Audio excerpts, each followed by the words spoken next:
You cannot serve both God and money. Matthew 6:24. For what does it profit a man to gain the whole world and forfeit his soul? Mark 8:36. Woe to those who make unjust laws, to those who issue oppressive decrees, to deprive the poor of their rights and withhold justice from the oppressed of my people. Isaiah 10:1-2. The Lord detests dishonest scales, but accurate weights find favor with him. Proverbs 11:1. The love of money is the root of all kinds of evil.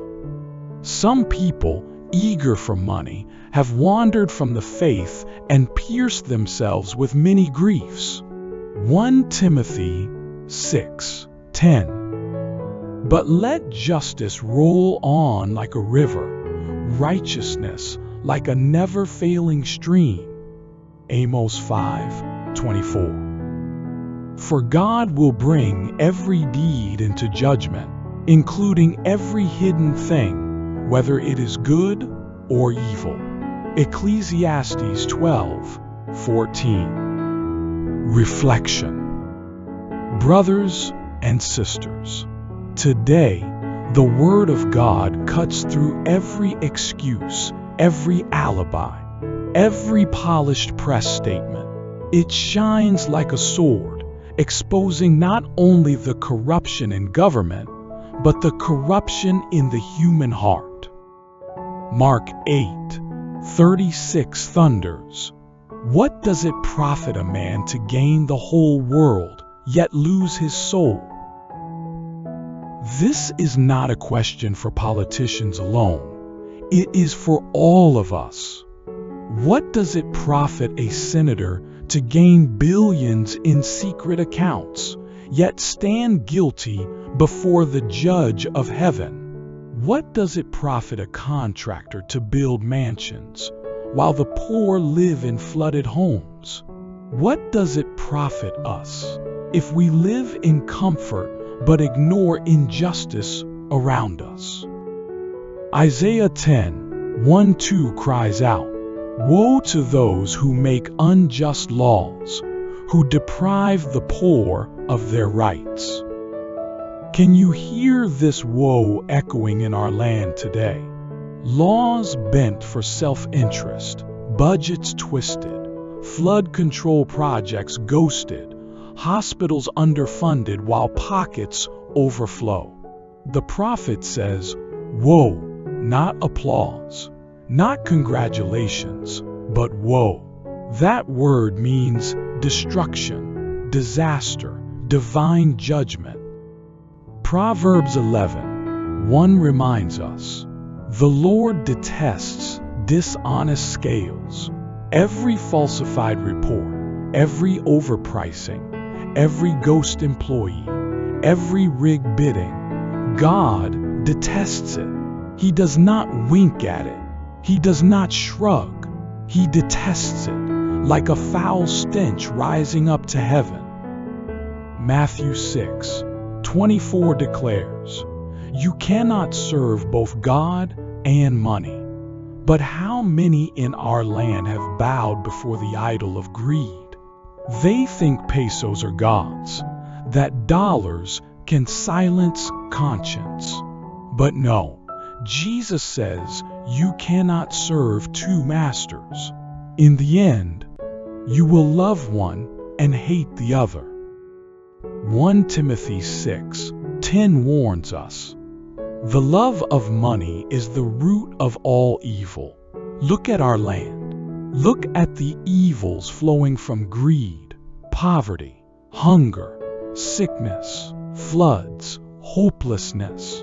Every peso stolen from the poor is blood money. Every kickback is soaked in the tears of widows and orphans. But thanks be to God, Amos 5:24 gives us hope. Let justice roll on like a river. Justice is not a trickle, not a drop here and there. It is meant to roll like a mighty river, unstoppable, cleansing the land of corruption, washing away deceit, bringing life to the thirsty. And Ecclesiastes 12:14 reminds us of the end. For God will bring every deed into judgment, including every hidden thing. Hidden accounts will be revealed. Secret deals will be exposed. God is not mocked. On that day, no excuses, no spin, no denial, only truth. Beloved, corruption is not just a political sickness. It is a spiritual sickness. It is idolatry, worshiping money instead of God. It is theft, robbing the poor of their daily bread. It is pride, thinking one is untouchable. It is unbelief, living as if God will not judge. But Scripture does not leave us in despair. Remember Zacchaeus in Luke 19. He was a corrupt tax collector, enriching himself at the expense of others. But when Jesus entered his home, grace entered his heart. He repented, returned what he had stolen fourfold, and Jesus declared, "Today's salvation has come to this house."